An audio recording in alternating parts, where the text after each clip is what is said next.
Welcome back to the Education System Reboot channel. This video is going to be about the idea of circuit training.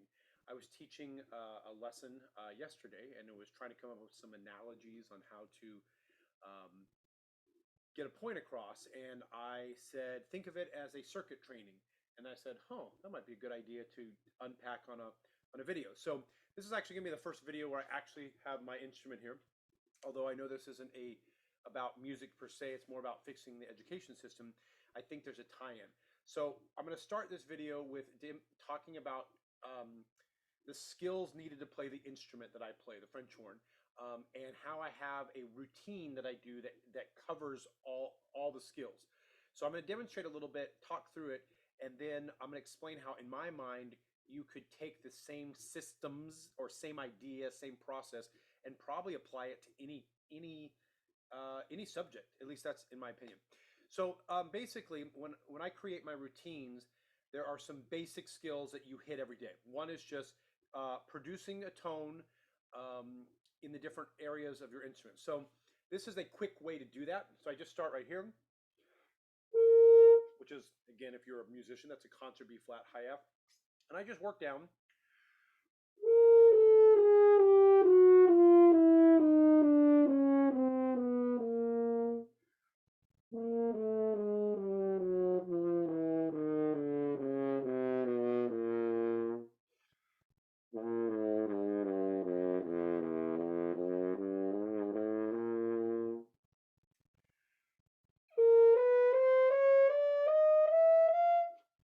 What that was, you could call it a circuit, part of a circuit training, right, for working out. That was just showing that I could play every note of my range, the entire range of my instrument, with a good sound. The next kind of logical step that a musician, brass player, French horn player should do is have flexibility, the ability to go kind of from one point on the instrument to the other. And there's this thing called the harmonic series, which is all the notes a French horn can play. So usually the next thing I do is a series of harmonic series exercises, and they sound like this.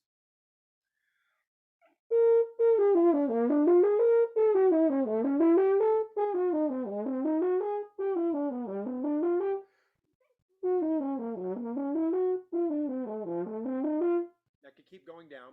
And then basically though, that allows me to go lower, and then I have a couple ones that I go up.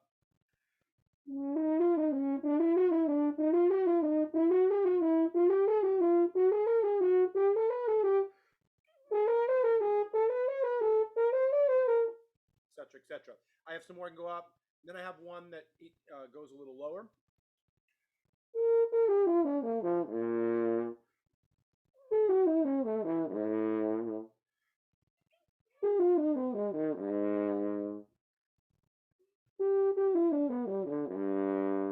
Etc. And until I finally get down to here. So again, I've just covered the entire range of my horn again, even lower, and I've learned to kind of, I call it navigate, or go from one point to another and back, etc. Excuse me. So again, this would be something, a circuit. Okay, then I have a tone circuit, a thing where I just do some tone exercises. Again, I'm not going to go through the whole thing, but it's just an idea of, can I find a glorious tone?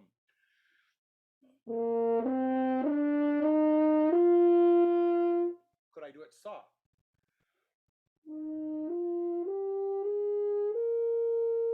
Etc. And so I go through a certain amount of these to just say practice really big full tone, like filling up the instrument or filling up a big giant room.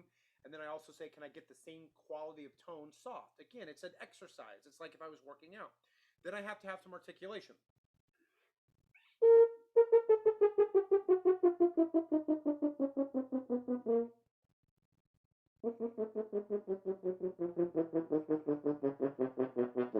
I could do more. That was called staccato. And then I might say, okay, well, sometimes I have to articulate legato. So I'm going to do this. Same exercise, legato though, connected.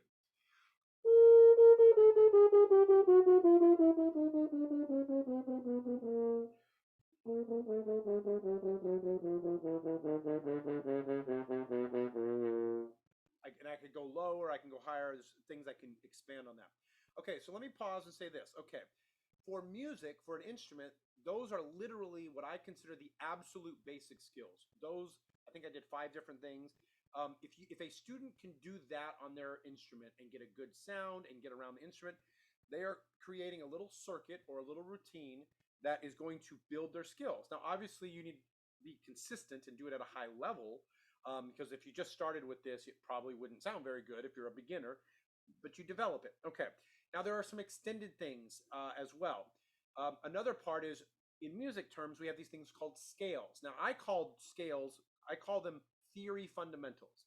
So if you have any music knowledge, what this means is what I talked about first was called playing fundamentals. Those are the things that just help you play your instrument better. Theory fundamentals, the way I phrase it, is that's what the composer uses to create the music. He has a knowledge of music theory, and using that music theory, he decides on, how the melody should go and what he's writing. So we, as musicians, have to have a basic knowledge of scales, arpeggios, and what I call theory fundamentals. Now, I have tons of different ways we can do it, but I have this really cool thing, I call them super scales. And they're a very quick little way that I can get through patterns, a scale, and an arpeggio in one fell swoop. I'll play a couple.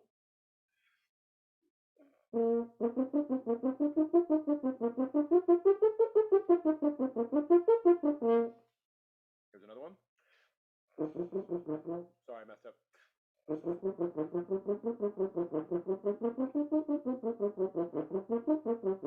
Etc., etc. Sorry.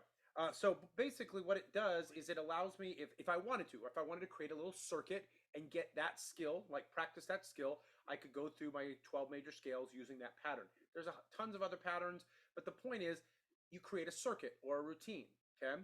Now, there's more, there's minor scales. I could, I have a whole thing I could do, but I just wanted to give that example.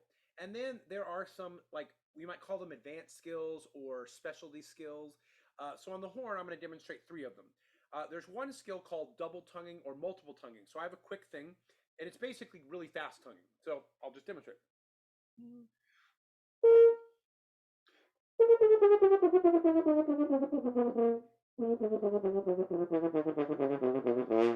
Okay.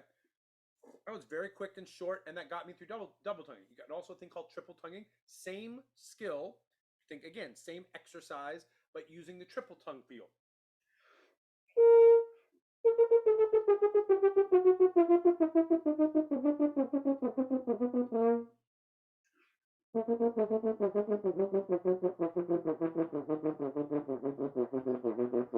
As I get lower, it gets a little harder.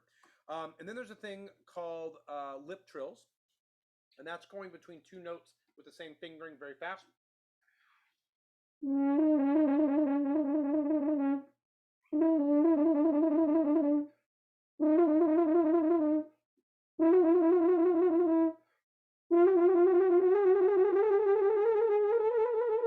Okay.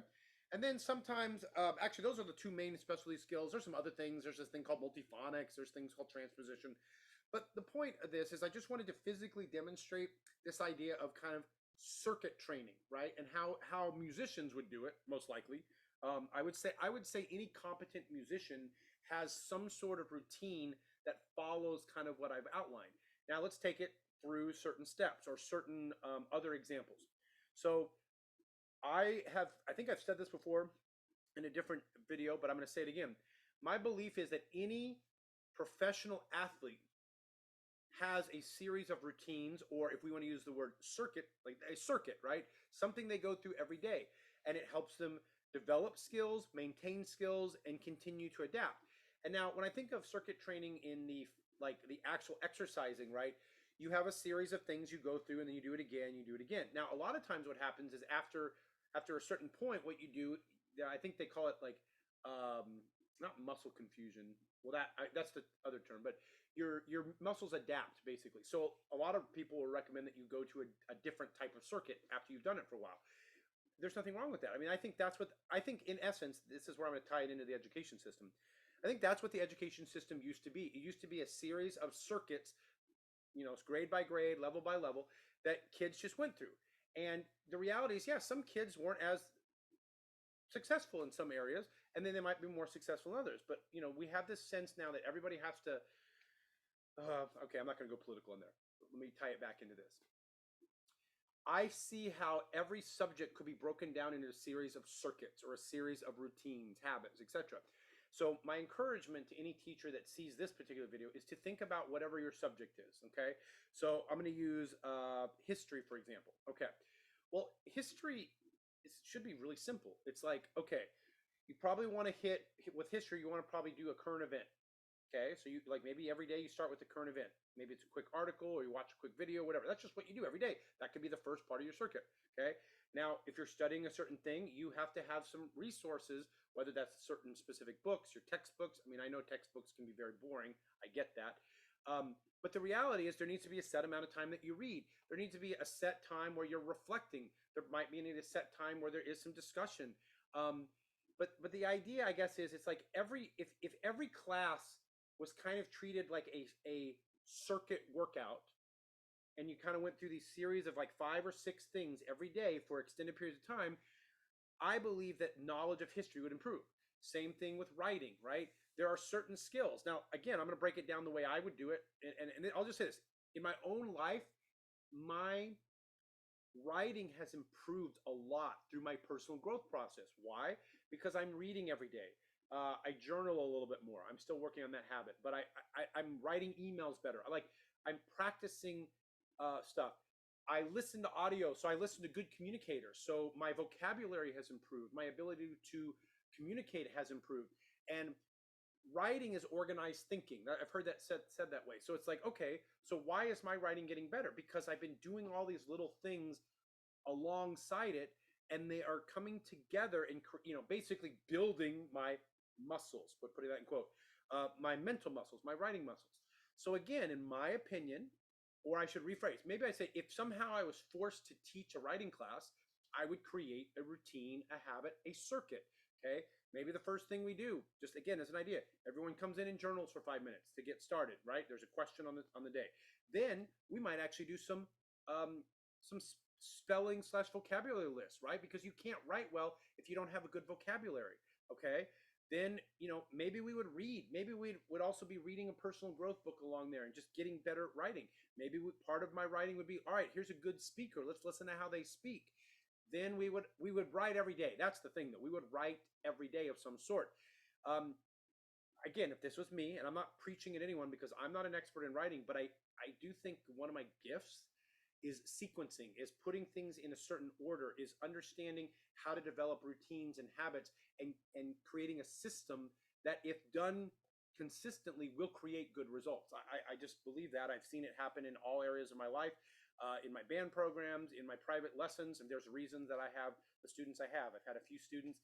Again, I'm shamelessly plugging myself here, but I recently, 2 years ago at the end of COVID, I had a student who I taught private French horn lessons since 6th grade, so about 8 years. They graduated, did amazing things in high school. Now they're studying in Vienna, Austria, studying the Vienna horn, which is a specialty French horn. All of this is to say, the only thing I did for them to help them was I took all the knowledge I'd learned and I just gave it to them earlier, right? I plugged them into a system. It's the same system I use. So again, I hope this is making sense. It's a shameless plug, but I can't help but see the connection between all of these different ideas of a system or a circuit. So I'm giving a different analogy for how you could approach teaching. But again, going back to my phrase that I always sign off with, consistent effort over time equals success. If you aren't living within a system or a routine for long enough in your classroom, it's never going to take root.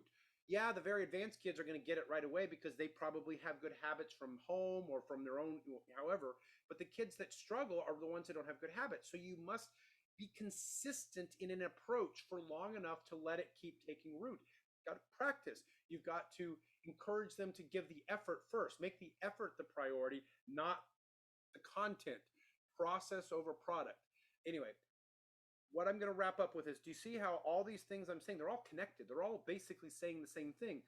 Process is the most important thing, not the product. But we live in an education system that, with grades and all the things that kind of are put out there, we've put up, in my opinion, we put too high of a value on the product, where the key to long-term success is a consistent process over time. So again, I hope this makes sense, and I hope you enjoyed my playing. But the point is, I was struck with giving this suggestion to a student of thinking about what they do as a circuit training. And I'm like, huh, that's a great analogy. So anyway, that's why I made this video.